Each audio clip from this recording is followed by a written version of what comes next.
Naquele dia de março, uma terça-feira quente como brasa, com o asfalto reluzindo de calor e aquele azul de céu queimado que só o interior paulista tem no fim do verão, eu estava voltando de uma entrega de caixas de laranja que tinha feito lá em Bebedouro. Saí de lá às 2 da tarde, com o caminhão vazio, o rádio tocando sertanejo de raiz num volume baixo, e aquela vontade danada de chegar em Catanduva antes de escurecer. Tenho um quartinho alugado lá, num bairro simples do lado de lá da linha do trem, sem nome bonito, só com casas de muro baixo, cachorro latindo na calçada e uma vendinha na esquina, que fecha às 7 da noite sem exceção. A SP-333, naquele trecho, é reta e comprida como promessa de político. Canavial dos dois lados, mato seco no meio e de vez em quando uma placa de cidade que você nem sabia que existia. Eu ia no maior piloto automático, os olhos na estrada, mas a cabeça já em casa, pensando no banho quente que ia tomar, no pão com manteiga que ia comer, no colchão velho que me conhece faz mais de 10 anos e que guarda o formato do meu corpo como uma lembrança. Foi quando eu vi, no acostamento, num trecho de matagal entre dois canaviais que pareciam não ter fim, havia uma figura jogada no chão. De longe parecia entulho, um monte de coisa descartada, sabe?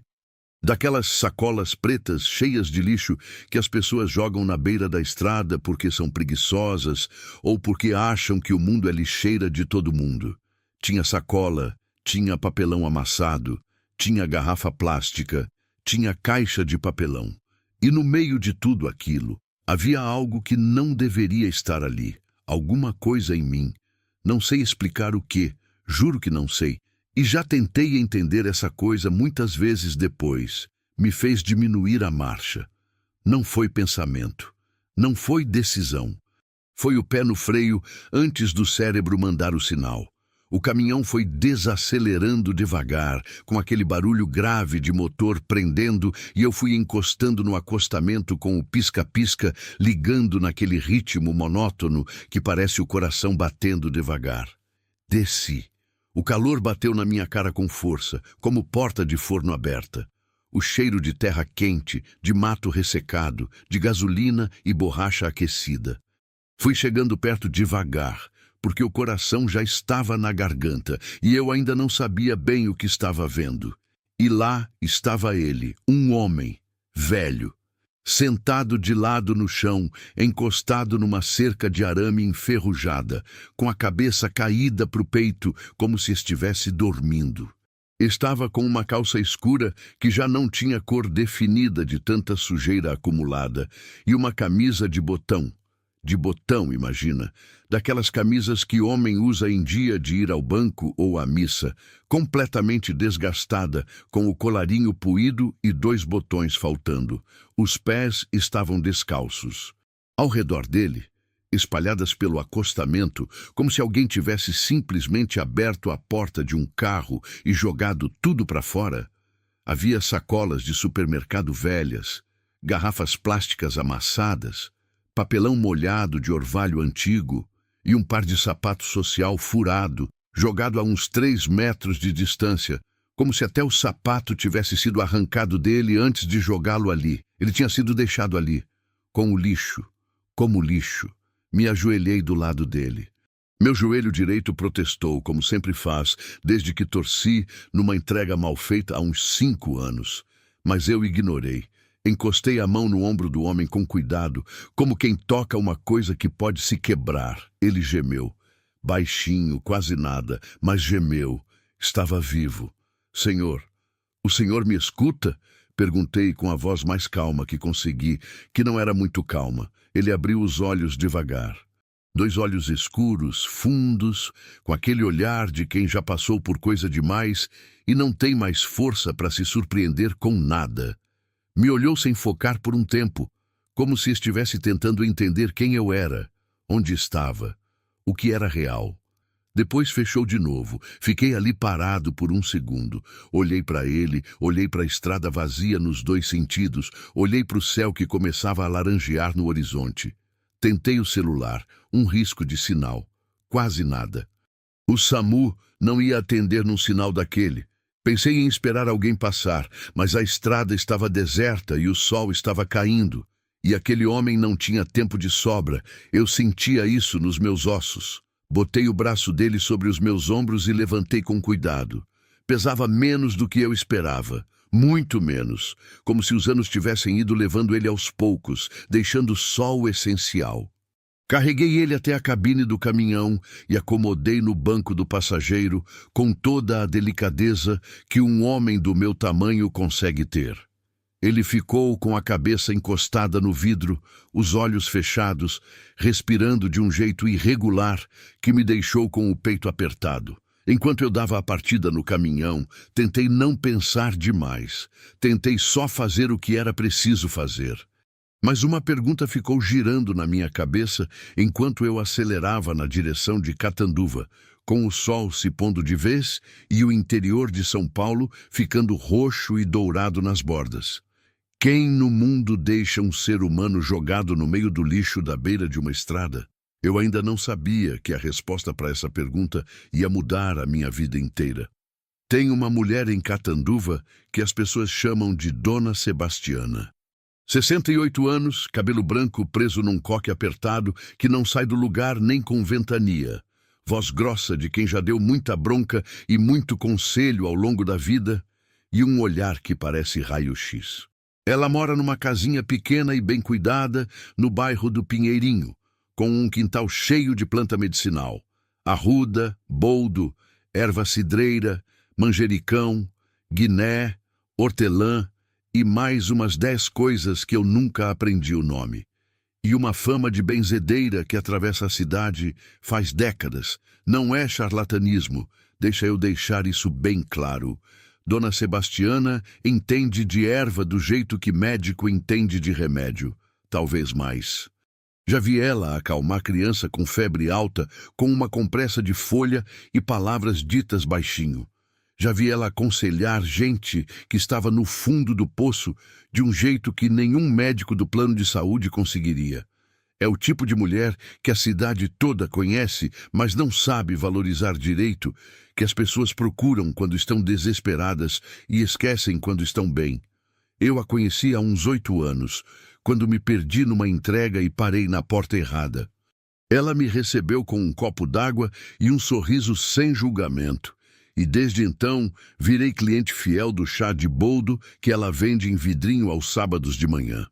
Nunca passei mal de fígado depois que comecei a tomar, então eu não questiono. Foi para lá que eu fui com o homem velho. Era quase 8 da noite quando bati na porta dela. A luz do quintal estava acesa e cheirava a incenso pela fresta da janela. Ela abriu a porta e me olhou. Olhou para o homem que eu carregava praticamente no colo. Olhou para mim de novo. Ficou assim por uns 3 segundos, sem falar nada, com aquele olhar que pesa. Depois abriu a porta de vez e disse: "Entra, Gilberto, bota ele no sofá." Acomodei o homem no sofá da sala que cheirava a incenso e tempo bom. Ela foi para a cozinha sem me fazer uma pergunta sequer. E eu fiquei sentado na cadeira de frente, com as mãos grandes cruzadas no colo, olhando para aquele homem desconhecido que eu tinha trazido para dentro da casa de uma mulher que merecia toda a minha gratidão e nenhum trabalho extra. Dona Sebastiana voltou em uns 15 minutos com uma cuia de chá escuro e fumegante, um pano úmido dobrado e um potinho de pomada que cheirava a eucalipto e mel. Trabalhou no homem com uma calma que me deixou sem palavras, limpando os arranhões que ele tinha nas mãos e nos braços, passando o pano molhado na testa, apoiando a cabeça dele com cuidado para que ele tomasse o chá aos poucos, colherada por colherada. "Onde você achou ele?" ela perguntou, sem tirar os olhos do trabalho. "Na beira da SP-333, num trecho de mato entre Bebedouro e Cá. Estava no acostamento, no meio de um monte de lixo jogado." Ela não respondeu imediatamente. Continuou trabalhando. Depois disse com a voz baixa: "Esse homem passou por muita coisa, Gilberto. Tá aqui no corpo, mas a cabeça foi embora faz um tempo. O que você acha que aconteceu com ele?" "Ainda não sei, mas a gente vai descobrir." O homem dormiu naquela noite no sofá de Dona Sebastiana, coberto com um lençol de algodão branco que ela guardava só para visita. Eu dormi no chão da sala, com um travesseiro velho debaixo da cabeça que ela trouxe sem eu pedir, porque não tive coragem de ir embora. Não sei explicar bem porquê. Tinha uma sensação estranha, daquelas que a gente sente no peito e não consegue nomear, de que abandonar aquele homem outra vez naquela noite seria errado de uma forma que eu não conseguia ignorar. De madrugada, acordei com um barulho. O homem estava acordado, sentado no sofá no escuro da sala, com os olhos abertos, olhando para o teto. Eu me levantei devagar, com o joelho protestando, e sentei na cadeira de frente. "O senhor está bem?" perguntei, num tom baixo para não acordar Dona Sebastiana. Ele demorou, tanto que eu já estava achando que não ia receber resposta. Então ele virou o rosto na minha direção e me olhou por um longo tempo no escuro, como se estivesse avaliando se eu era real ou não. "Você parou o caminhão", ele disse. A voz era rouca, seca, de quem não falava faz dias. Parei. Por quê? Eu pensei de verdade. Cocei a nuca e falei a única coisa verdadeira que tinha para falar. "Não sei", ele ficou me olhando. Então fez uma coisa que eu não esperava de um homem que parecia não ter mais nada dentro. Fechou os olhos e 2 lágrimas desceram devagar pelo rosto enrugado e marcado pelo tempo. Não soluçou, não fez barulho. Só deixou as lágrimas escorrer quietinhas, como quem não tem mais força nem para chorar do jeito que a dor merece. Eu fiquei ali, no escuro daquela sala, que cheirava a erva e a silêncio, sem saber o que dizer. Porque às vezes não tem o que dizer. Às vezes a gente só precisa estar. No dia seguinte, com a luz da manhã entrando pelas venezianas de madeira pintada de verde, Dona Sebastiana fez um mingau de aveia com banana amassada e trouxe para o homem com um copo de água. Ele comeu devagar, com uma concentração de quem faz muito tempo não sente o sabor de comida feita com cuidado. Ela ficou sentada na cadeira de frente, me olhando de lado, esperando. Foi ela quem perguntou: "Como o senhor se chama?" O homem abaixou a colher. Ficou olhando para o mingau por um instante. Depois levantou o rosto e disse, com uma voz que agora estava um pouco mais firme, mas ainda carregada de algo que eu não conseguia nomear: "Antônio. Antônio Ferreira Campos." 71 anos, e depois calou a boca. O jeito que ele disse o próprio nome ficou na minha cabeça por dias. Não era o jeito de quem apresenta, era o jeito de quem lembra, como se o nome fosse uma coisa que tinha sido guardada num lugar fundo e demorado, e ele estava trazendo de volta à superfície com esforço. Eu perguntei se ele tinha documento. Ele balançou a cabeça que não. Perguntei se tinha família. Ele olhou para a janela. Perguntei se tinha alguém que eu pudesse ligar, se tinha alguma coisa que eu pudesse fazer para ajudar além do que já tinha feito. Ele ficou em silêncio por tanto tempo que Dona Sebastiana me deu um toque de cotovelo discreto que eu entendi como: "Chega, Gilberto, deixa ele em paz por enquanto." Então, ela olhou para mim e disse, com aquela voz que não pede, declara: "Ele fica aqui por enquanto." Eu olhei para ela. "Sebastiana, eu não quero te dar trabalho." "Não tô perguntando, tô falando." Ela se levantou, pegou o copo vazio do homem. "E você, quando tiver sua próxima entrega, passa aqui antes." Eu fui embora, naquela manhã com o peito estranho. Fui até o meu quartinho alugado, tomei um banho, troquei de roupa e tentei voltar para a rotina. Peguei uma entrega de caixas de goiaba para fazer no dia seguinte, fui ao posto abastecer o caminhão, comprei pão e queijo no mercado da esquina. Mas Antônio Ferreira Campos não saía da minha cabeça. Quem era aquele homem? Com aquela camisa de botão desgastada, aqueles olhos fundos, cheios de coisa não dita, aquele jeito de pronunciar o próprio nome como se fosse uma relíquia. Um homem de 71 anos não aparece largado numa estrada do interior de São Paulo do nada. Alguém o deixou ali. Alguém decidiu que ele não valia o espaço que ocupava. E essa ideia, simples assim, crua assim, ficou queimando dentro de mim que nem brasa de churrasqueira esquecida. 3 dias depois, voltei na casa de Dona Sebastiana. Antônio estava sentado na cadeira de balanço do quintal, com um copo de chá no colo e o olhar perdido no pé de limão que ela cultivava no canto. Estava com uma roupa diferente, calça larga de algodão e uma camiseta do filho dela que morava em São José do Rio Preto e tinha tomado banho. A diferença era impressionante. Não que estivesse bem, mas estava menos partido. Ele me viu entrar pelo portão e não disse nada. Só me acompanhou com os olhos. Sentei na mureta de pedra do quintal e ficamos em silêncio por um tempo. O sol da tarde batia de lado, fazendo sombra comprida entre as plantas. Dona Sebastiana reapareceu com outro copo de chá que colocou nas minhas mãos antes que eu pedisse e desapareceu de volta para dentro como se não quisesse atrapalhar. "Você voltou?", disse Antônio. "Voltei. Por quê?" Eu quase sorri. Era a segunda vez que ele me fazia essa pergunta e eu tinha a mesma resposta. Não sei direito, mas parece que tinha que voltar. Ele olhou para o chão. Passou o dedo no borde do copo. Depois disse, quase para si mesmo, "Faz muito tempo que ninguém volta." Aquela frase me fisgou de um jeito que eu não esperava. Não foi pena. Foi outra coisa. Foi o tipo de frase que te bate no peito porque você reconhece algo nela, mesmo que a história não seja a sua. Eu não pressionei. Não perguntei nada. Só fiquei ali, tomando chá, deixando o silêncio do quintal nos cobrir como cobertor de inverno. Os passarinhos cantavam no pé de jabuticaba do fundo.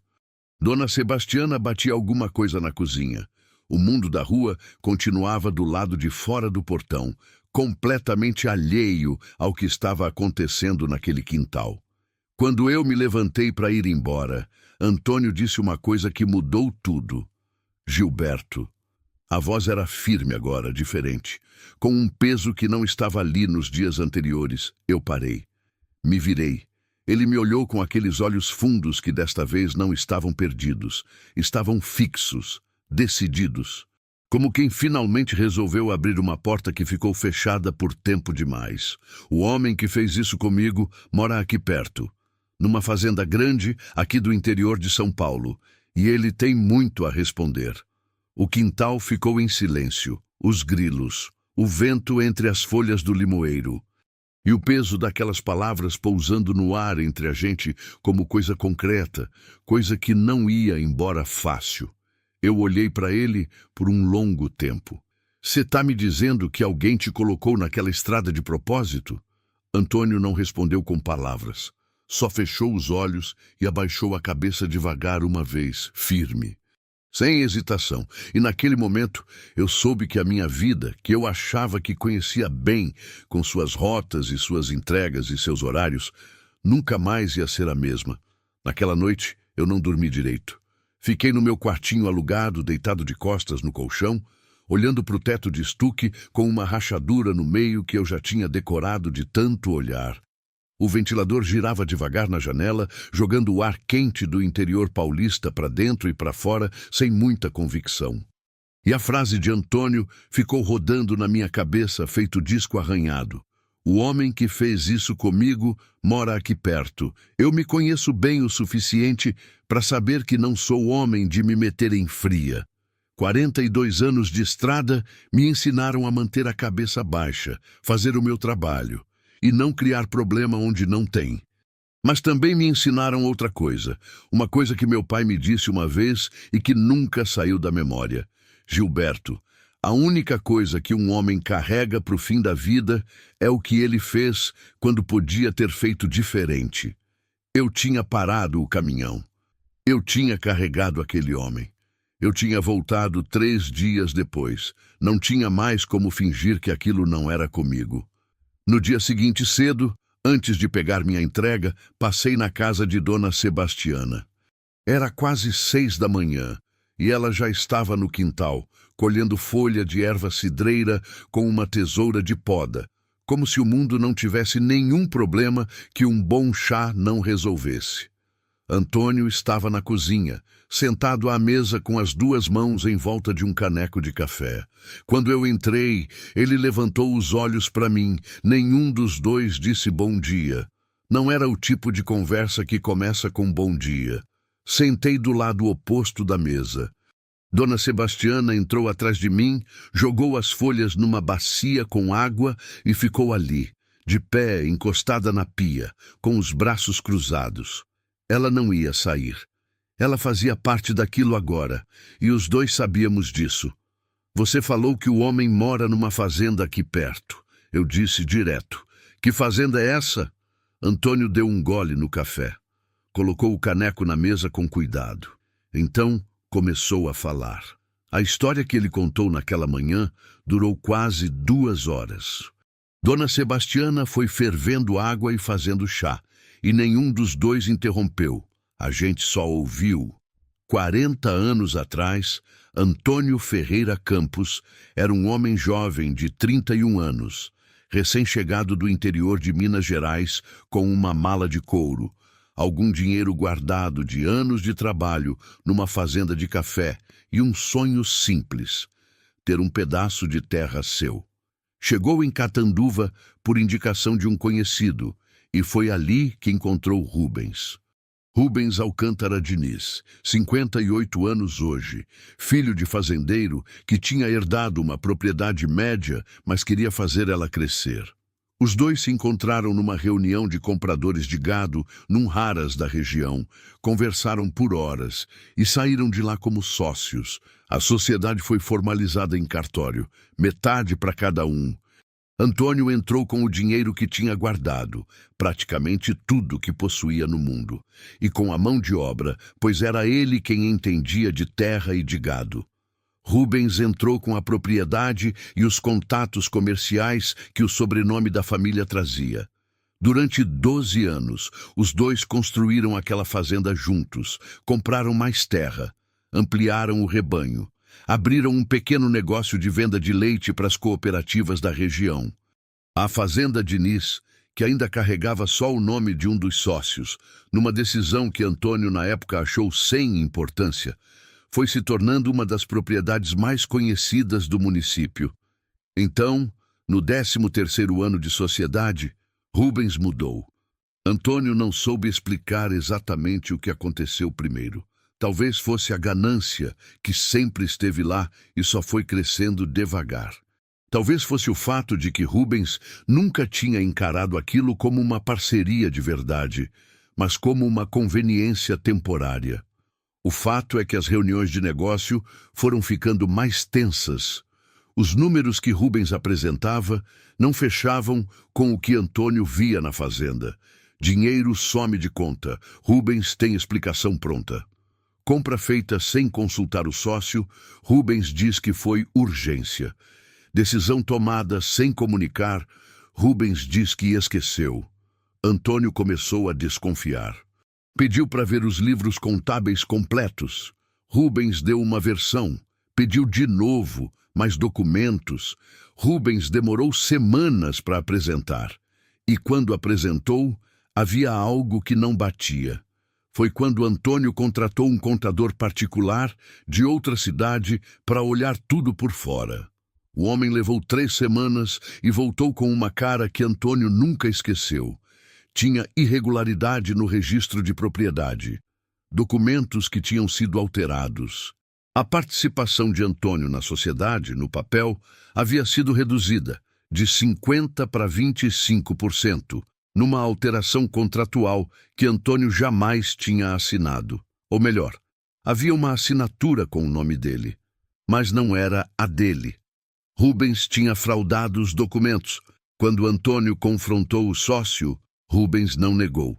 Olhou para ele com uma frieza que Antônio descreveu como a coisa mais assustadora que já viu no rosto de um ser humano e disse: "Você não tem prova de nada. E qualquer coisa que você tentar fazer, eu tenho dinheiro para enterrar. Pega o que eu tô te oferecendo e vai embora, enquanto é tempo." O que Rubens estava oferecendo era uma quantia em dinheiro, menos de 1/10 do que a participação de Antônio valia de verdade. e a condição de assinar um documento abrindo mão de qualquer direito sobre a fazenda. Antônio não assinou. Procurou advogado. O primeiro advogado que procurou na cidade, depois de uma semana, devolveu o caso sem explicação. O segundo pediu um adiantamento que Antônio não tinha como pagar. O terceiro aceitou, trabalhou por 2 meses e então apareceu na casa de Antônio com o contrato de desistência na mão e o dinheiro de Rubens no bolso. Ele comprou o advogado, disse Antônio com uma calma que doía de ouvir.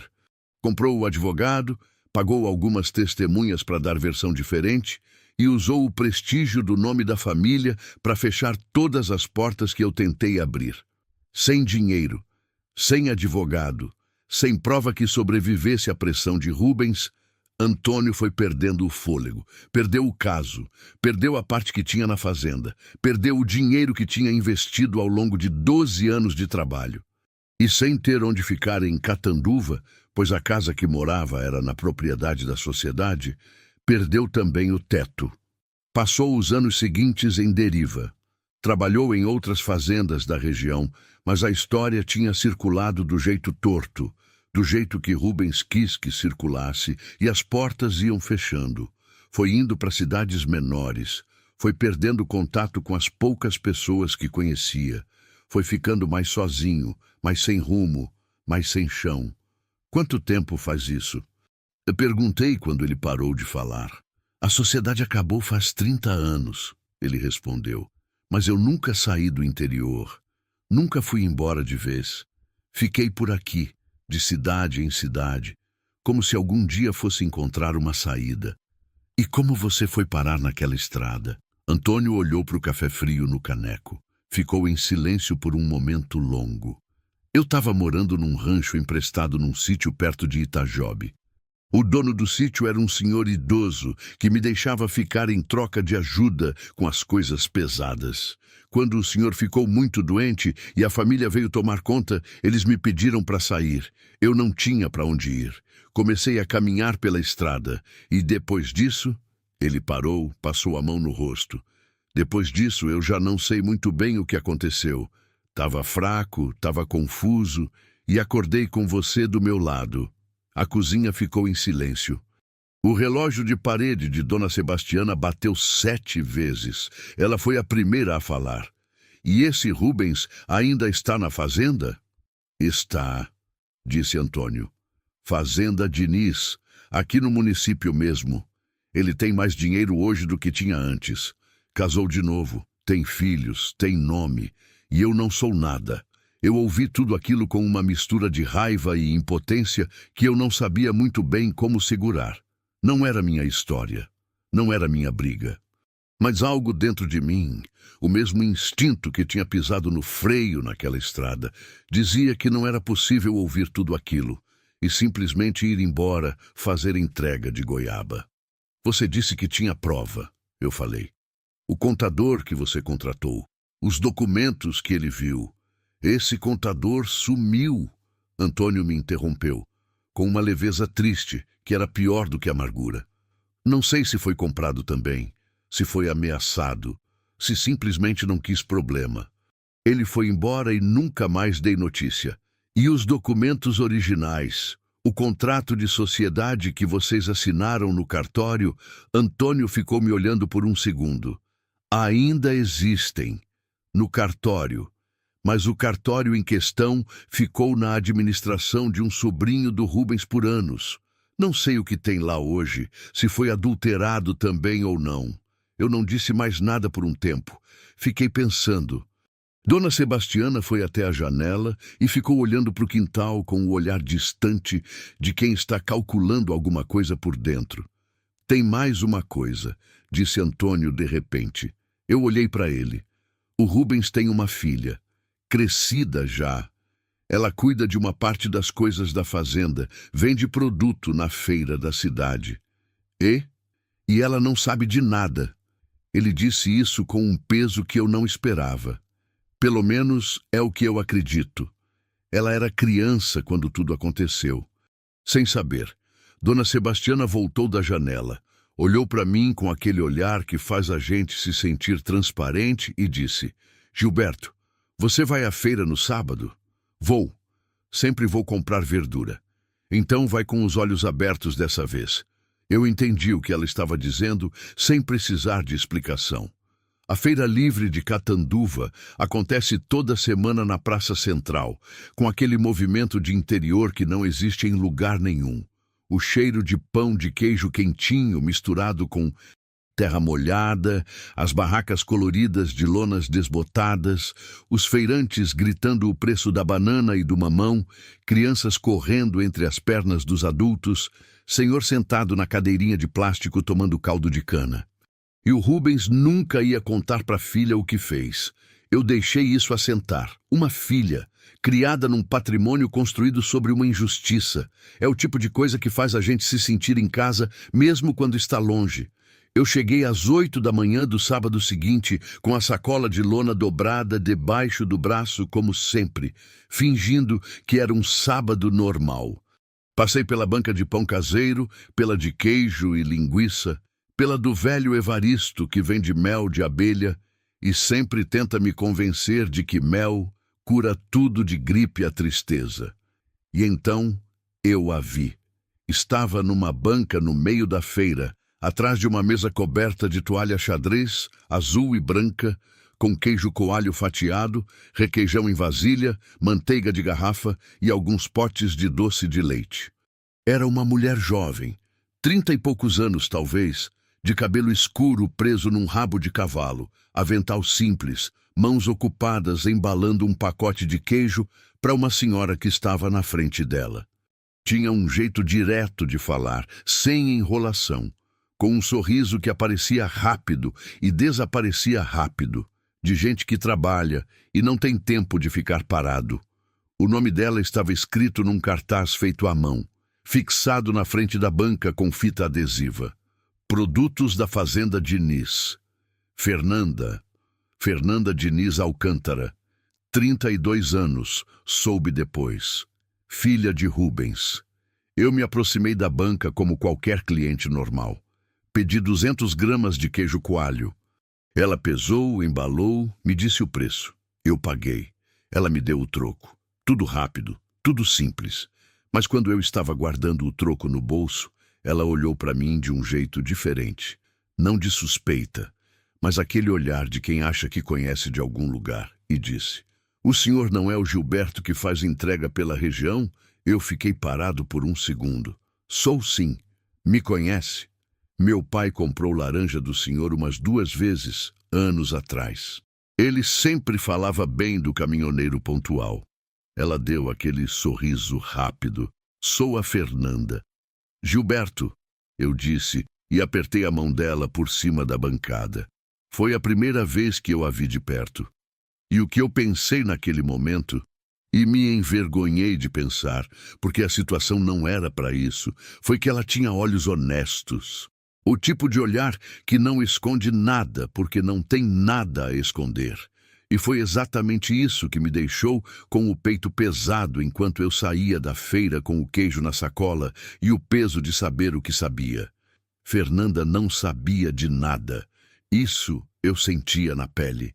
E tinha uma injustiça enorme enterrada embaixo de tudo aquilo. Embaixo da banca, do queijo, do sorriso, do nome escrito no cartaz. Uma injustiça que era do pai dela, mas que um dia ia cobrar um preço de todo mundo. Voltei para casa de Dona Sebastiana mais quieto do que fui. Antônio estava no quintal quando cheguei, regando o pé de manjericão que ela tinha pedido para ele tomar conta. Me viu entrar e esperou. Você viu ela? Perguntou. Vi. E eu fiquei um tempo sem responder. Depois disse a verdade. Ela parece uma boa pessoa, Antônio. Ele abaixou a cabeça. Não com vergonha. Com um peso diferente, o peso de quem carrega uma história que vai machucar mais de uma pessoa quando vier à tona. Eu sei, ele disse baixinho. E é por isso que tudo isso é tão complicado. Dona Sebastiana apareceu na porta dos fundos da cozinha, com o pano de prato no ombro e nos olhou por um segundo. Depois entrou de volta sem dizer nada. Mas antes de entrar, Ela disse uma coisa que ficou na minha cabeça por dias, daquelas frases simples que carregam tudo dentro. A verdade não escolhe hora certa para aparecer. Ela só aparece. E a gente que se vira para aguentar, eu ainda não sabia o quanto aquelas palavras iam pesar antes de tudo acabar. Nos dias seguintes, eu tentei manter a rotina. Peguei entrega de caixas de maçã para fazer até Votuporanga. Passei por Mirassol, voltei via São José do Rio Preto. A estrada era a mesma de sempre. O caminhão era o mesmo. O rádio tocava as mesmas músicas. Mas alguma coisa tinha mudado dentro de mim, como aquela rachadura no teto do meu quarto que você olha todo dia e um dia nota que cresceu. Toda vez que eu passava pela SP-333, no trecho onde tinha encontrado Antônio, eu diminuía a marcha sem querer. Ficava olhando para o acostamento. Tentava imaginar o que ele tinha sentido, depois de 30 anos de deriva, chegando até aquele ponto. E não conseguia. Porque tem coisas que a imaginação não alcança. Tem coisas que só quem viveu sabe onde dói. Numa sexta-feira de tarde, quando voltava de uma entrega em Catanduva mesmo, passei em frente à casa de Dona Sebastiana e vi Antônio sentado na calçada. Isso era incomum. Ele nunca ficava na calçada. Sempre no quintal, sempre para dentro. Parei o caminhão. O que houve? Perguntei pela janela. Ele levantou o rosto. Tinha uma expressão diferente. Não era a tristeza habitual. Era outra coisa. Algo entre determinação e medo. Gilberto, eu preciso te falar uma coisa. Eu desliguei o motor e desci. Ele olhou para os dois lados da rua, como quem não quer ser ouvido, e disse: hoje de manhã, quando Sebastiana foi à missa, um homem parou aqui na frente. Ficou um tempo me observando do carro. Depois foi embora. Eu senti o pescoço endurecer. Você conhecia o homem? Não, mas o carro eu já vi. É um carro que costuma ficar na entrada da fazenda de Nis. O silêncio da rua de repente pareceu mais pesado. Uma criança passando de bicicleta, um cachorro latindo longe, o barulho do vento nas folhas da mangueira da calçada de frente. Tudo igual, mas nada igual. Alguém ficou sabendo que você está aqui, eu disse. É o que eu acho. Eu fiquei parado por um momento pensando. Rubens Alcântara Diniz tinha dinheiro, tinha contatos, tinha olhos em lugares que a gente não esperava. Se ele tinha ficado sabendo que Antônio estava vivo e em Catanduva, o mesmo homem que ele tinha empurrado para fora de tudo 30 anos atrás, ele ia querer fazer alguma coisa com essa informação. E a pergunta era, o quê? Eu não sabia, mas sentia que o tempo que tínhamos para pensar com calma estava ficando mais curto. Entra, eu disse, e não fica mais na calçada. Antônio me olhou por um segundo com aqueles olhos fundos e então, pela primeira vez desde que eu o conhecia, fez uma coisa que eu não esperava. Colocou a mão no meu ombro brevemente, como agradecimento. Não disse nada. Não precisava. Entramos juntos. E lá dentro, na cozinha de Dona Sebastiana, que cheirava a café e erva cidreira, eu finalmente admiti para mim mesmo que aquilo tinha ido longe demais para eu fingir que não era comigo. Era comigo. Desde o momento em que eu pisava naquele freio na SP-333, tinha sido comigo. E agora eu precisava descobrir o que fazer com isso. Eu não sou o homem de plano. Nunca fui.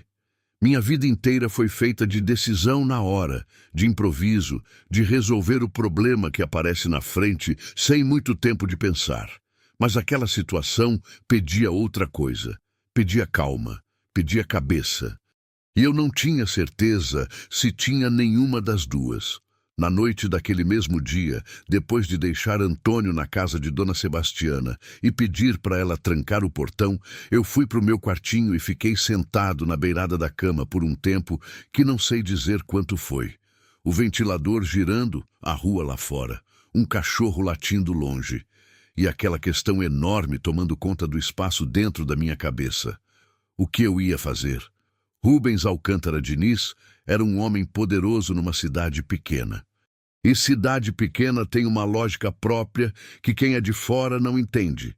O dinheiro e o sobrenome de uma família criam uma teia invisível que está em todo lugar. No banco, no cartório, no balcão do mercado, na conversa depois da missa.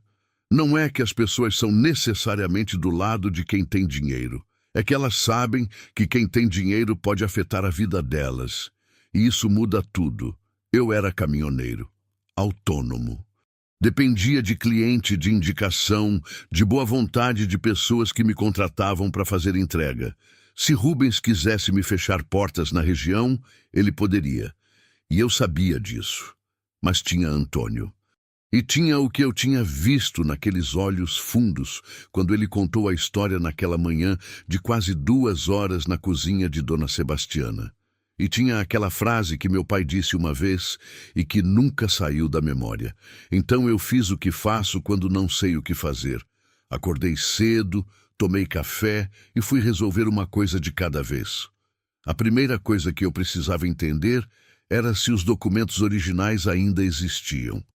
Antônio tinha mencionado o cartório. Tinha dito que ficou sob a administração de um sobrinho de Rubens, por anos. Mas sobrinho não fica no cargo para sempre. Cartório tem titular, tem substituto, tem documentação que não some assim, simplesmente. Fui até o cartório de registro de imóveis da cidade numa manhã de segunda-feira, com aquela cara de quem só quer tirar uma dúvida simples. A atendente era uma moça jovem, de óculos redondos, que me recebeu com uma eficiência de quem faz aquilo no modo automático. Perguntei se era possível consultar o registro de uma propriedade rural do município. Ela disse que sim, que era público. Perguntei pela Fazenda Diniz. Ela foi no sistema, clicou de novo e então me entregou uma folha impressa com o resumo do registro. Eu li com calma. O nome que estava como proprietário era Rubens Alcântara Diniz, 100%. Sem menção a nenhum sócio. Sem nenhum registro de sociedade anterior, mas havia uma anotação no rodapé do documento, um código de referência de escritura antiga que indicava que havia um registro anterior arquivado. A moça de óculos me disse, quando perguntei, que registros anteriores ficavam no arquivo físico que ela poderia solicitar, mas levaria alguns dias para localizar. Eu pedi, dei meu número de telefone. E saí do cartório com aquela sensação de quem plantou uma semente sem saber se vai brotar. Foi nessa semana que me encontrei com Fernanda de novo sem planejar. Eu estava no mercadinho perto da rodoviária comprando mantimento para a semana. Arroz, feijão, café, aquele queijo colonial que vende em tablete, quando ela entrou pela porta com uma sacola de compras na mão e quase esbarrou em mim na virada do corredor. "Nossa, Gilberto", ela disse com aquele sorriso rápido. "A cidade é pequena mesmo." "É sim", eu falei, e tentei não parecer diferente de um sábado qualquer de feira. A gente acabou caminhando juntos pelos corredores do mercado, sem que nenhum dos dois tivesse planejado. Ela foi pegando o produto da prateleira, eu fui pegando o meu, e fomos conversando daquele jeito de interior que a conversa começa no tempo e vai para a vida, sem que a gente note. Ela me contou que cuidava da parte de vendas da fazenda há uns 6 anos. Que o pai dela, Rubens, tinha a saúde um pouco abalada nos últimos tempos, problema no coração, ficava cansado com facilidade, e que ela tinha assumido mais responsabilidade. Falou com um orgulho discreto de quem gosta do trabalho, de quem não está ali por obrigação. "Você gosta mesmo disso?" eu disse. Não era pergunta. "Gosto", ela confirmou. "Sempre gostei. Desde criança ia com meu pai na fazenda, aprendia tudo. Para mim sempre foi natural, e foi ali, naquele corredor de mercado, cheirando a produto de limpeza e pão de forma, que eu senti o peso maior de tudo aquilo. Porque ela não estava falando de uma herança, estava falando de uma vida. De uma identidade construída ao longo de anos, feita de madrugada de lida, de sol na nuca, de satisfação de coisa bem feita, e essa vida estava construída em cima de uma mentira que ela não sabia que existia. Eu paguei as minhas compras e despedi dela na porta do mercado com um "até logo" normal. Mas fui embora com o peito tão pesado que tive dificuldade de respirar direito até chegar no caminhão. Na quinta-feira da mesma semana, o cartório ligou. A moça de óculos disse que tinha localizado o arquivo, que havia uma escritura de sociedade datada de 40 anos atrás, registrada em nome de Rubens Alcântara Diniz e Antônio Ferreira Campos, com participação de 50% cada. E que havia também, alguns anos depois, uma alteração contratual registrada, alterando a participação de Antônio para 0. A alteração tem assinatura reconhecida? Eu perguntei, tentando não deixar a voz tremer. Tem sim, ela disse. Mas tem uma coisa estranha. O reconhecimento de firma foi feito pelo próprio cartório, por um funcionário que não trabalha mais aqui. E a data do reconhecimento é uma quinta-feira. Só que olhando os livros de registro daquele período, esse funcionário estava de atestado médico naquela semana. Eu fiquei parado com o telefone na orelha por alguns segundos. A senhora pode guardar esse documento com cuidado? Eu perguntei. Ele é importante. Posso solicitar uma cópia autenticada para o senhor se quiser. Ela disse. Quero sim. Por favor. Desliguei o telefone e fiquei olhando para o teto do meu quartinho por um longo tempo. A assinatura no documento de alteração societária tinha sido reconhecida por um funcionário que estava de atestado no dia, o que significava que alguém tinha fraudado o reconhecimento. O que significava que a fraude estava documentada, sem querer, nos próprios registros do cartório. 30 anos depois, a mentira de Rubens tinha um furo. Fui correndo para a casa de Dona Sebastiana. Antônio ouviu tudo com uma calma que me impressionou. Ficou sentado na cadeira da cozinha, com as mãos no colo, sem interromper. Quando eu terminei, ele ficou em silêncio por um momento. Depois disse, eu sempre soube que tinha alguma coisa errada naquele documento, mas nunca tive como provar. Agora tem, eu disse. Dona Sebastiana estava encostada na pia. Ela disse, isso não basta, Gilberto. Você sabe que não basta. Eu sabia. Documentos com irregularidade eram começo, não fim. Ainda precisava de advogado que topasse o caso. Ainda precisava de alguém que tivesse coragem de enfrentar um homem com o dinheiro e o nome de Rubens na região. E ainda havia o risco de Rubens agir primeiro, agora que sabia que Antônio estava em Catanduva. Tem um advogado, disse Antônio devagar, em São José do Rio Preto. Eu ouvi falar nele anos atrás, quando ainda tentava resolver isso. Disseram que era homem que não dobra, mas eu nunca tinha condição de pagar. Agora também não tem, eu disse. Mas eu tenho um dinheiro guardado. Os dois me olharam. Eu tinha. Uma poupança miúda que eu ia juntando há anos, com a ideia vaga de um dia comprar um caminhão próprio, sem ficar pagando aluguel de veículo para o dono do caminhão. Não era muito, mas podia ser suficiente para uma consulta, para um início. Gilberto, disse Antônio, com a voz que ficava mais grave quando ele estava emocionado. Eu não posso deixar você. Não estou pedindo permissão. Eu interrompi. E disse isso com mais firmeza do que eu me sentia por dentro. Dona Sebastiana olhou para mim, depois olhou para o teto, como quem pede paciência a alguém lá em cima. Depois disse, então vai logo antes de mudar de ideia. Fui a São José do Rio Preto numa sexta-feira cedo, com o caminhão vazio, depois de uma entrega. O escritório do advogado ficava numa rua tranquila do centro, numa casa antiga reformada, com uma plaquinha discreta na porta. Dr. Marcelo Vitti, advogado. 63 anos, soube depois.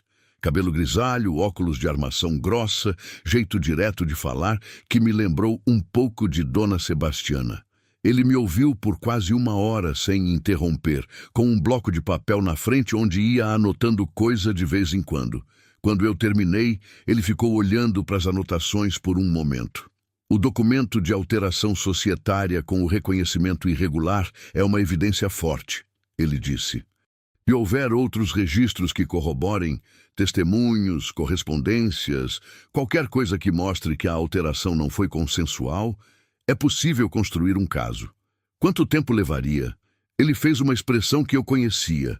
A expressão de advogado quando a resposta é longa e ninguém quer ouvir. Processo judicial nessa natureza, com a parte contrária tendo recursos para contratar defesa pesada, poderia levar 1 ano, 2, talvez mais. E as chances? Ele me olhou por cima dos óculos. Nunca dou garantia. Mas se o documento for o que o senhor está descrevendo, as chances são razoáveis. O problema não é o mérito jurídico. O problema é a pressão que o outro lado vai exercer ao longo do caminho. Eu assentei com a cabeça. Dr. Vitti, o homem que quero processar é Rubens Alcântara Diniz. Fazenda Diniz, em Catanduva. Ele anotou o nome. Ficou olhando para ele por um segundo. Conheço o nome. Ele disse com uma neutralidade que não me disse nada sobre o que ele pensava.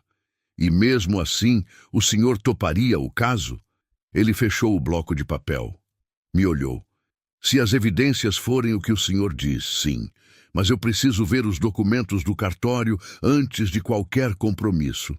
Eu disse que podia trazer na semana seguinte. Ele disse que combinado. Voltei para Catanduva com aquela mistura de esperança e medo que é o pior tipo de sentimento, porque nenhum dos dois te deixa em paz. Eram quase 6 da tarde, quando passei pela SP-333, no trecho entre os canaviais. Diminuí a marcha sem querer, como sempre fazia. Olhei para o acostamento vazio. Pensei em Antônio naquele chão, com aquela camisa de botão surrada e os pés descalços, e pisei fundo no acelerador. No sábado fui à feira, não para comprar queijo. Fui porque precisava ver Fernanda outra vez. Não sabia bem por quê. Talvez porque ela era a peça dessa história que eu não conseguia encaixar direito. Ela estava na banca como sempre, com o avental, o rabo de cavalo, as mãos ocupadas.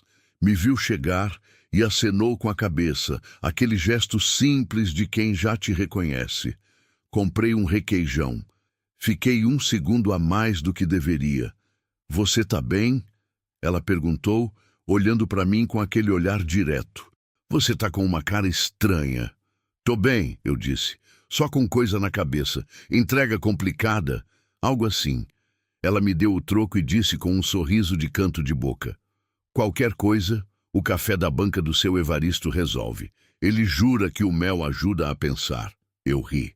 Pela primeira vez em dias ri de verdade, e foi exatamente nessa hora, com um sorriso ainda no rosto, que eu vi do outro lado da feira um homem parado, de braços cruzados, olhando para nossa direção. Uns 50 e tantos anos, barriga de quem vive bem, camisa polo, óculos escuros. Não estava comprando nada. Não estava olhando banca nenhuma. Estava nos olhando.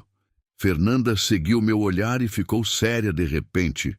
É empregado do meu pai, ela disse baixinho. Fica às vezes vindo aqui verificar as coisas da banca, mas o jeito que ela disse aquilo, hesitante, como se não acreditasse totalmente no que estava falando, me disse que ela já tinha estranhado aquilo antes, e que a explicação que o pai tinha dado não tinha encaixado direito. O homem nos olhou por mais uns segundos. Depois, virou e foi embora entre as barracas. Eu olhei para Fernanda. Ela olhou para mim.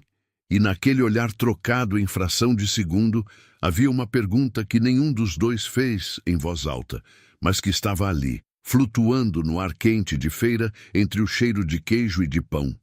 O que está acontecendo? Eu guardei o requeijão na sacola. Me despedi dela com uma naturalidade que custou esforço manter.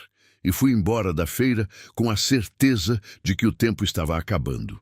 Que Rubens sabia que Antônio estava em Catanduva, que estava monitorando a situação e que em algum momento, mais cedo do que eu gostaria, ele ia fazer alguma coisa com essa informação. A questão era o que íamos fazer antes dele. Naquela tarde, quando cheguei na casa de Dona Sebastiana, encontrei uma situação que eu não esperava. Antônio não estava no quintal. Não estava na cozinha.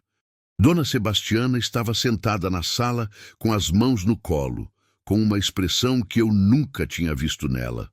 Não era preocupação. Era algo mais fundo do que isso. Onde ele está? Perguntei. Foi dar uma volta, ela disse. Eu tentei convencer a ficar, mas ele disse que precisava respirar. Sebastiana, hoje na feira tinha um homem da fazenda de Rubens nos observando. Ela fechou os olhos por um segundo. Quando abriu, disse: Antônio sabe que estão de olho nele. Eu acho que foi por isso que saiu. Acho que ele está com medo de que fiquem de olho em mim também, por causa dele. Eu não disse nada. Mas aquilo me bateu de uma forma que eu não esperava. Antônio, mesmo na situação em que estava preocupado em não prejudicar a mulher que tinha aberto a porta para ele. Estava carregando aquele peso sozinho, como sempre tinha carregado. 20 minutos depois, ele apareceu pelo portão. Estava bem fisicamente, mas havia algo diferente no jeito de andar. Uma decisão. Ele me olhou assim que entrou e disse sem rodeio: Gilberto, eu preciso te dizer uma coisa que não te contei antes. Eu me preparei. Quando eu morava naquele rancho em Itajobi, eu fiz uma coisa. Fui até a fazenda uma vez, não para confrontar ninguém, só para ver. Fiquei na estrada de longe olhando para o portão. E naquele dia eu vi a filha do Rubens saindo com um carro carregado de produto. Ela não me viu, mas eu vi ela. Ele parou. Eu vi que ela trabalha, que ela cuida daquilo com cuidado. E eu pensei, essa menina não tem culpa. E fiquei com isso dentro de mim até hoje. A sala ficou quieta. O relógio de parede marcou a hora com 4 batidas. E aí? Eu perguntei. E aí eu quero que você saiba que quando isso vier à tona, e vai vir, eu sei que vai, eu não quero destruir ela. Eu quero o que é meu. Mas não quero que ela pague pelo que o pai fez. Dona Sebastiana levantou da cadeira devagar, foi até Antônio e colocou a mão no ombro dele com aquela firmeza de mãe que não é mãe, mas faz a função. Não disse nada, só ficou ali por um segundo. E eu entendi naquele momento que Antônio Ferreira Campos não era só um homem que tinha sido lesado. Era um homem que, depois de 30 anos de sofrimento, ainda tinha generosidade suficiente para se preocupar com quem podia ser machucado pelo caminho. Isso me pegou no peito de um jeito que demorou dias para passar. Na manhã seguinte, liguei para o Dr. Vitti em São José do Rio Preto e confirmei o encontro para a semana seguinte. Ia levar as cópias do cartório. Ia contar tudo. Mas antes que eu desligasse o telefone, ele disse uma coisa que me deixou parado. Gilberto, fiz uma pesquisa preliminar sobre a Fazenda Diniz ontem à noite. Há uma informação que o senhor precisa saber antes de virmos. Qual? A fazenda está parcialmente hipotecada. Rubens Alcântara Diniz fez empréstimos nos últimos anos, usando a propriedade como garantia. A situação financeira dele não é o que parece ser por fora. Fiquei processando aquilo. O senhor está dizendo que ele deve dinheiro? Estou dizendo que ele tem pressão financeira que não aparece na superfície. E isso pode mudar o comportamento de um homem numa disputa como essa. Pode torná-lo mais desesperado. Desliguei o telefone e fiquei olhando para o caminhão estacionado lá fora pela janela do meu quartinho. Rubens Alcântara Diniz, o homem poderoso da fazenda grande, o homem com o nome na cidade, estava devendo dinheiro. E algures lá no fundo da história, eu sentia que isso ia mudar tudo, de um jeito que eu ainda não conseguia ver com clareza, mas que estava vindo, e estava vindo rápido. A semana antes de ir a São José do Rio Preto com os documentos, foi a mais longa que eu me lembro de ter vivido. Eu tentei manter a rotina. Entrega de tomate para Mirassol, milho verde perto de Pindorama, volta via Uchoa. O caminhão, a estrada, o rádio. A mesma vida de sempre na superfície. Mas por baixo havia uma tensão que não me largava, que ia comigo para a cabine, que ficava do meu lado no marmitex de posto de beira de estrada, que estava lá quando eu tentava dormir olhando para o teto com aquela rachadura no meio. Dona Sebastiana me ligou na quarta-feira. A voz estava diferente. Não o tom de quem telefona para dar recado, mas o tom de quem está segurando alguma coisa enquanto fala. Gilberto, Ontem à noite um carro parou na frente da minha casa por uns 20 minutos. Motor ligado, farol apagado, depois foi embora. Eu parei o caminhão no acostamento ali mesmo. O Antônio tá bem? Tá, mas ficou a noite toda acordado. Terminei a entrega mais rápido do que nunca e voltei para Catanduva ainda de dia. Quando cheguei no quintal de Dona Sebastiana, encontrei Antônio na cadeira de balanço, imóvel, olhando para o nada. Quando me viu, levantou o rosto. E eu vi nele uma coisa que não tinha visto antes. O cansaço fundo de quem carrega peso faz muito tempo e começa a sentir que os braços não aguentam mais. Sentei na mureta de pedra. Por um tempo nenhum dos dois falou. Então ele disse: talvez eu deva desistir, Gilberto. Eu olhei para ele. Eu já passei por isso antes. Já tentei, já perdi. A voz era baixa, sem dramatismo, que era o pior jeito que aquilo podia ser dito. Não quero que você perca dinheiro. Não quero que a Sebastiana tenha problema. Talvez o preço seja alto demais para todo mundo. Fiquei olhando para ele um momento. Depois falei: Antônio, você foi jogado numa estrada com 71 anos, depois de 30 anos de deriva. Se você desistir agora que a gente tem prova, você vai viver o resto da vida sabendo que desistiu quando tinha chance de verdade. E eu não acho que você aguenta isso. Ele ficou em silêncio. Eu aguento qualquer coisa, disse. Não, você aguenta sofrimento, mas não aguenta injustiça que você podia ter combatido. Tem diferença. Dona Sebastiana apareceu na porta, nos olhou, desapareceu de volta. Mas eu sabia que estava ouvindo tudo. Antônio ficou olhando para o pé de limão por um tempo longo. Então disse muito baixinho: você é teimoso demais, Gilberto. Aprendi com a estrada, eu disse. E por um segundo, num segundo só, ele deu um sorriso pequeno. O primeiro que eu via nele desde aquela SP 333. Na sexta-feira, eu e Antônio fomos a São José do Rio Preto. Vite nos recebeu na sala de reunião. Ouviu Antônio por quase 1 hora. A mesma história, mas desta vez com datas, com nomes, com a precisão de quem guardou aquilo na memória por 30 anos, porque não tinha onde mais guardar. Leu os documentos do cartório em silêncio completo, virando cada página com cuidado. Quando terminou, tirou os óculos e os dobrou na mesa. A irregularidade no reconhecimento de firma é real e documentada, disse. Combinada com o contrato original de sociedade, temos base para questionar a validade da alteração contratual. Não é garantia, mas é suficiente para iniciar uma ação de anulação por fraude. Quanto tempo? Perguntei. Num cenário sem grandes obstáculos. 1 ano. Com a resistência que certamente vamos enfrentar, 2. Ele me disse o custo. Era mais do que eu tinha poupado, mas não era impossível. Posso parcelar o que tenho, eu disse. E vou trabalhar mais para cobrir o resto. Vite me olhou. Depois olhou para Antônio. Vou ser direto. O outro lado tem recursos. Vão tentar esgotar a gente no processo. Vai ser longo e difícil. Antônio sustentou o olhar do advogado sem piscar. Doutor, eu tenho 71 anos. Já perdi 30 deles esperando. Pode ser longo e difícil, mas eu prefiro terminar tentando do que terminar sem ter tentado.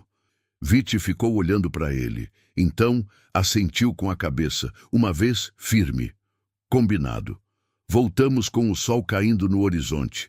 Aquele laranja profundo que o interior de São Paulo faz quando quer ser bonito. Antônio ficou olhando pela janela do caminhão com uma expressão que eu não sabia nomear direito. Não era felicidade, era outra coisa. Era o rosto de alguém que acabou de colocar os pés no chão depois de muito tempo flutuando. Quando chegamos na rua de Dona Sebastiana, ela estava na calçada nos esperando. Avaliou os dois com aquele olhar de raio-x e disse: então vai ter briga. Vai, eu disse. Bom, ela respondeu. E entrou para dentro para fazer o jantar. A petição foi protocolada em outubro. Rubens foi notificado. Em menos de 2 dias, o escritório de advocacia que ele contratou, um escritório grande de São Paulo, com advogados de pasta e gravata, me ligou tentando acordo antes mesmo de ler a petição completa. Passei a informação para o Vitti. Ele me disse que o fato de Rubens querer acordo antes de ler a petição dizia muito sobre o quanto ele tinha medo do que estava nela. Antônio recusou o acordo sem hesitar. O que veio depois foi o período mais pesado de toda aquela história. Os advogados de São Paulo contestaram tudo. Apresentaram laudos, dizendo que a irregularidade no reconhecimento de firma podia ser erro administrativo, não fraude. Tentaram desacreditar Antônio, usando o longo período em que ele viveu sem endereço fixo. Pediram prazo atrás de prazo, remarcaram audiência atrás de audiência. Eu continuei fazendo entrega. Chegava em casa tarde, saía cedo, o corpo pesando mais do que o habitual. Havia noites em que Dona Sebastiana me ligava baixinho, quando Antônio já estava dormindo e dizia: "Hoje ele ficou quieto demais, Gilberto." E eu ficava no quartinho com o telefone na mão, olhando para a rachadura do teto, me perguntando se tinha feito a coisa certa em não deixar ele desistir.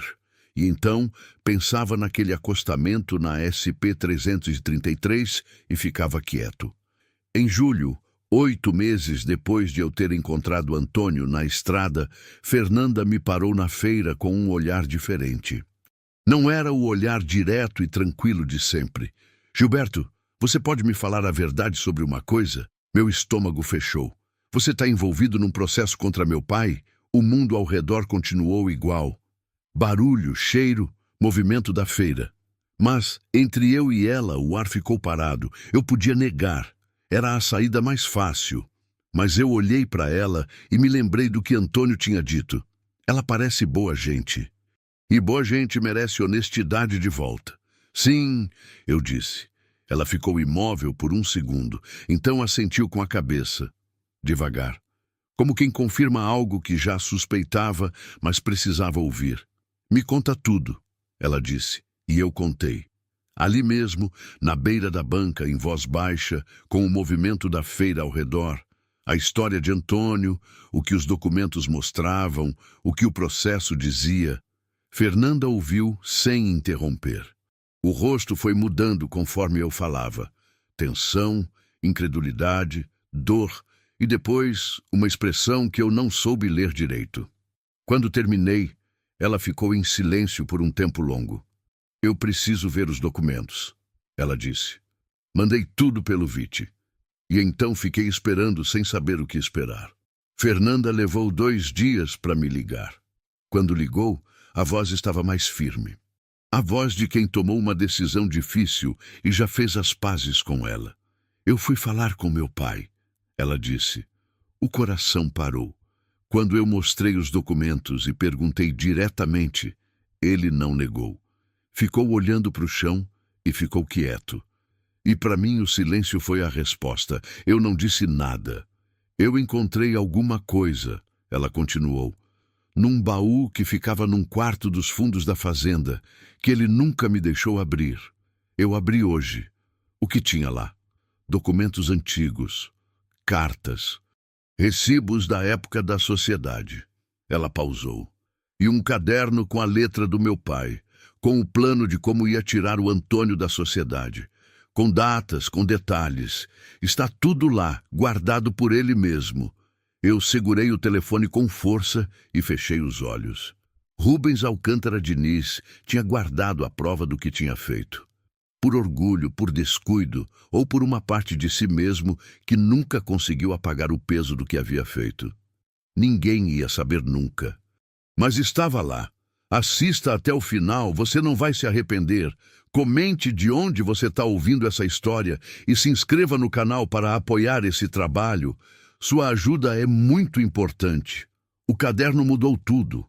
Quando Vitti recebeu o material, ficou em silêncio por um tempo longo antes de me ligar. Depois me disse, com uma voz diferente da habitual: "Gilberto, um homem que anota o próprio plano e guarda o caderno faz ele mesmo o serviço do advogado contrário. Nossas chances melhoraram muito. Os advogados de São Paulo tentaram reagir, mas o caderno era incontestável. Era a letra de Rubens, era a data de Rubens, era a estratégia de Rubens, escrita por ele mesmo num momento em que talvez achasse que ninguém nunca ia ler. O processo durou mais 8 meses depois daquilo. 8 meses de audiências e peças e adiamentos que me deixavam com o queixo no chão toda vez. Houve uma audiência em que o juiz pediu mais documentação e eu saí do fórum com o joelho doendo e o ânimo no ralo. Houve uma semana em que Viti me ligou dizendo que o outro lado tinha recorrido de uma decisão preliminar e que íamos ter que esperar mais 2 meses. Eu me lembro de Antônio ouvindo essa notícia sentado na cozinha de Dona Sebastiana e fechando os olhos com uma expressão que doía de ver. Mas a gente foi. Um dia de cada vez, e em maio do ano seguinte, 14 meses depois de eu ter pisado naquele freio na SP-333, o juiz deu a sentença. A alteração contratual foi anulada por fraude comprovada. A participação de Antônio Ferreira Campos na sociedade foi reconhecida. Rubens Alcântara Diniz foi condenado a ressarcir Antônio pelo período em que operou a propriedade de forma exclusiva. O resultado foi que Antônio teria direito a uma parte significativa da propriedade. Não tudo, porque a fazenda havia crescido com o trabalho da família Diniz também. E o juiz pesou isso com justiça, mas o suficiente. O suficiente para ter um lugar com o nome dele na porta. O suficiente para não ser mais um homem sem chão. Eu estava do lado de Antônio quando Viti nos leu a sentença. Antônio ouviu com as mãos no colo e os olhos no chão. Quando Viti terminou, o silêncio durou um tempo longo. Então Antônio levantou a cabeça e me olhou. Não disse nada. Mas o olhar disse tudo. Era o olhar de um homem que tinha voltado. Não do jeito que saiu, porque ninguém volta do jeito que saiu. Mas havia nele uma inteireza que não estava naqueles olhos perdidos da beira da estrada. Eu tive que olhar para o lado para não passar vergonha. Antônio se instalou num rancho antigo dentro da parte da propriedade que passou a ser legalmente dele. Foi restaurando o lugar aos poucos. A primeira vez que eu fui visitar, ele estava sentado na varanda com um copo de café, olhando para o pasto. Quando me viu, fez aquele gesto de cabeça que era o jeito dele de cumprimentar. Sentei do lado. O sol batia de lado no fim da tarde. Cheirava a terra boa. "Como tá?" Perguntei. "Tô em casa", ele disse. E era isso. Não precisava de mais. Dona Sebastiana fez um frango com quiabo para comemorar, o melhor que eu comi na vida, e ficou a tarde toda no quintal com a gente, falando de coisa nenhuma e de tudo ao mesmo tempo, com o vento mexendo nas plantas e o sol sumindo devagar no horizonte de Catanduva. Fernanda e eu fomos construindo uma amizade real ao longo daqueles meses. O tipo que nasce de coisa difícil e, por isso, tem raiz mais funda. Ela precisou fazer as pazes com uma história complicada.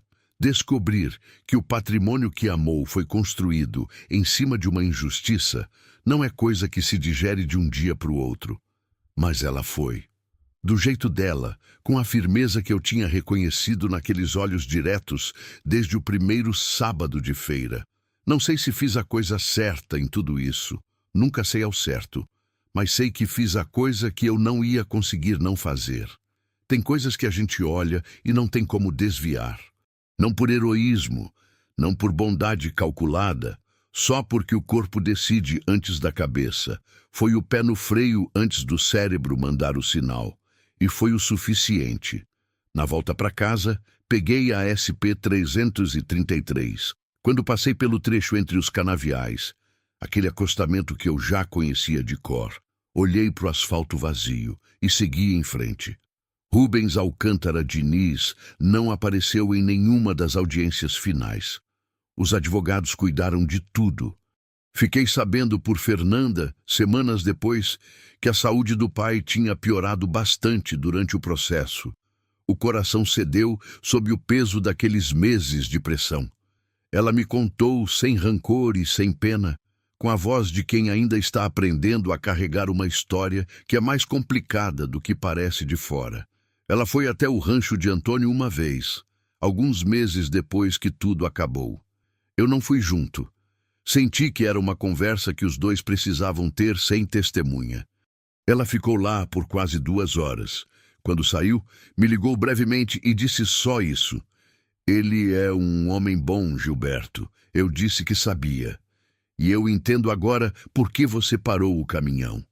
Não respondi nada por um momento. Depois perguntei como ela estava. Tô aprendendo, ela disse. É o que dá para fazer. E desligou.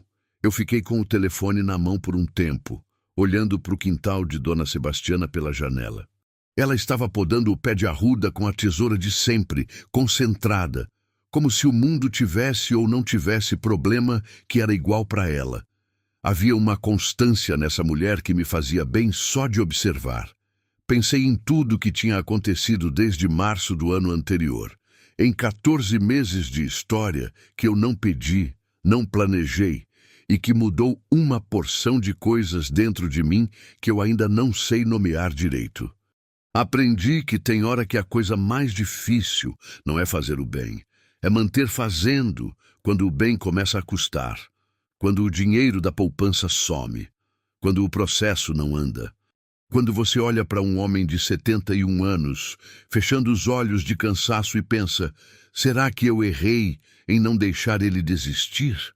Mas havia uma coisa que eu sabia com certeza, desde aquele acostamento na SP-333 até o último dia daquela história.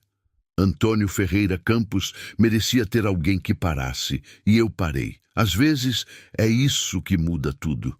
Não o heroísmo, não o plano perfeito, não a estratégia certeira.